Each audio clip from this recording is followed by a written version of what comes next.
အားလုံးပဲမင်္ဂလာပါရှင်ဒီနေ့ကတော့မနေ့က post ရဲ့အဆက်လေးပေါ့နော်မနေ့က1ပြောက်1 short တွေဖြစ်တယ်အဲ့တော့အဲ့ဒီဟာအတွက်တော့ကျွန်မက pharmacist တို့အနေနဲ့အိမ်မှာเนาะချက်ချင်းဒီကြုံလာတဲ့အခါမှာဘာတွေကိုထည့်ရဘာတွေကိုတောက်တင်တယ်ဘာတွေကိုလှုပ်ထားတင်တယ်ပြီးရင်တော့ဈေးကန်းကိုဘယ်အချိန်မှာမဖြစ်မနေတွားရမလဲပေါ့နော်ဆိုတဲ့အကြောင်းအရာလေးတွေကိုဒီနေ့ဆက်ပြီးတော့ပြောမှာဖြစ်ပါတယ်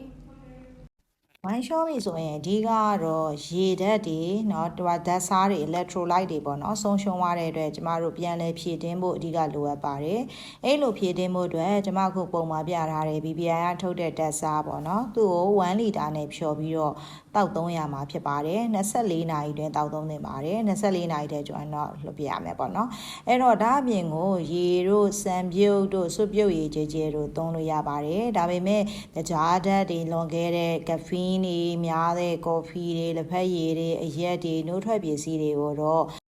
ရှောင်ရှားသင့်ပါတယ်နောက်တစ်ခုကဒီအထူးသဖြင့်ကလေးငယ်တွေပေါ့နော်သူတို့1မြက်1ရှော့ဖြစ်တဲ့ကြာချိန်ကိုရှော့ပေးနိုင်ပြီးတော့အစာလမ်းကြောင်းအမြဲပါကိုပြန်ကောင်းစေဖို့အတွက်ဇင့်ပါတဲ့ဒီအားဖြည့်supplement ပေါ့နော်အဲ့ဒါတွေကိုလည်းပဲတောက်သုံးသင့်ပါတယ်အစာဖြတ်ဖို့မလိုဘူးเนาะအစာပြော့ပြော့တွေအစီနဲပြီးတော့စက်မှုခါမှုမရှိတဲ့စားစာတွေတောက်လို့ရတယ်ဒါပေမဲ့ဒီ low bramide တို့လိုမိုတေးတို့လိုမျိုး1ပိတ်ဆေးတွေကတော့ဆရာဝန်ညွှန်ကြားချက်မရှိဘဲနဲ့တောက်သုံးတာအဆင်မပြေပါဘူးเนาะအဲ့တော့ဖျားတာနာတာသွေးပါတာဆိုသွားလိုက်တာမှထွက်သွားတာပိုအဆင်ပြေတာပေါ့နော်။ဒါမို့ဆိုလို့ရှိရင်ဒီ1ပိတ်ဆေးသုံးပြီးတော့ထဲမှာ toxic bowel syndrome ဆိုပြီးတော့ဒီထွက်ရမယ့်အရာတွေကမထွက်ဘဲနဲ့ပိတ်ကြံနေတာကပိုပြီးအဆင်မပြေဘူးဖြစ်တတ်ပါတယ်။ပြီးတော့เนาะကျမတို့ဒီကိုယ့်ရဲ့ခန္ဓာကိုယ်ထဲမှာ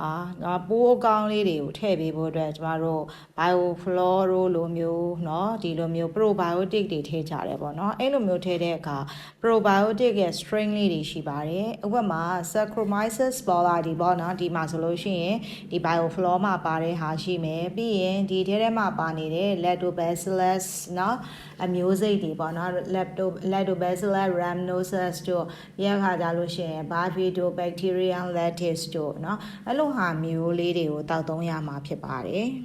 အဲ့ဒီ probiotic မျိုးစိတ်တွေမှာဆိုရင် Saccharomyces ကတော့ yeast ကထုတ်တာဖြစ်တဲ့အတွက် antibiotic နဲ့တွဲတောက်သည်ဖြစ်စေမတောက်သည်ဖြစ်စေပြဿနာမရှိပါဘူး။ကျန်တဲ့မျိုးစိတ်လေးတွေကတော့เนาะဒီ antibiotic ကို sensitive ဖြစ်တဲ့အတွက်ကြောင့်မို့လို့เนาะတကယ်လို့များပိုးသက်ဆေးတောက်ရတယ်ဆိုရင်ပိုးသက်ဆေးနဲ့2နာရီလောက်ချပြီးတော့မှတောက်သုံးတာဟာပို့ပြီးတော့အဆင်ပြေပါတယ်။ဒါကတော့ probiotic အကြောင်းဖြစ်ပါတယ်။အဲ့လို ORS တွေဖြည့်စွက်နေမယ် probiotic တွေတောင်းနေမယ်တောင်းနေပြီးတော့ဒါပေမဲ့လည်းပဲဝမ်းသွားတဲ့လူကအင်မတန်အရန်ကိုအကျင့်ရည်အတွက်များပြီးတော့ဆုံးရှုံးမှုရေဓာတ်ခံချမှုတအားများလာတဲ့အခါနှုတ်ခမ်းသို့မဟုတ်ရှာရမ်းခြောက်တဲ့ရေစားတဲ့ရေတောင်မတောင်းနိုင်တော့ဘူးစီးတွေကလည်းမသွားနိုင်တော့ဘူးစီးရောင်တွေကလည်းအရန်ကိုရင့်နေတယ်မြက်ကွင်းဟောက်ပတ်နဲ့ပိန်သွားတယ်ကောင်းမှုတယ်မူးမေ့တယ်အားလွန်နေတယ်မှိန်းတယ်အဲ့လိုမျိုးဆိုလို့ရှိရင်တော့ဒါအရန်ရေးကြီးသွားပြီအဝါကိုဆေးရုံဆေးကန်းကိုမြန်ဆန်သွားသွားရမယ့်အနေအထားဖြစ်ပါတယ်ဝမ်းထဲမှာသွေးစိမ့်သွေးစားတွေပါလာတာတွေဖျားတာတွေဘာအရန်နာတာတွေဝမ်းသွားပြီးလည်းပဲဘိုက်ကနာနေရပဲနောက်အန်နာတွေလူကြီးမှဆိုရင်ဝမ်းချောတာ2ရက်ထက်ကျော်ရင်ခလေးမှဆိုရင်တော့24နာရီတည်းကျော်ပြီဆိုတာနဲ့တပြိုင်တည်းထဲမှာဆေးကန်းကိုမဖြစ်မနေပြသဖို့လိုအပ်ပါတယ်ရှင်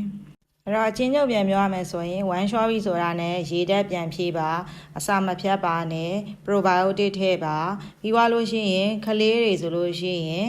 24နာရီကျော်ရင်လူကြီးတွေဆိုလို့ရှိရင်2ရက်ကျော်တာနဲ့ဆေးကန်းကိုအမြန်ဆုံးတွားရောက်ပြသပါရှင်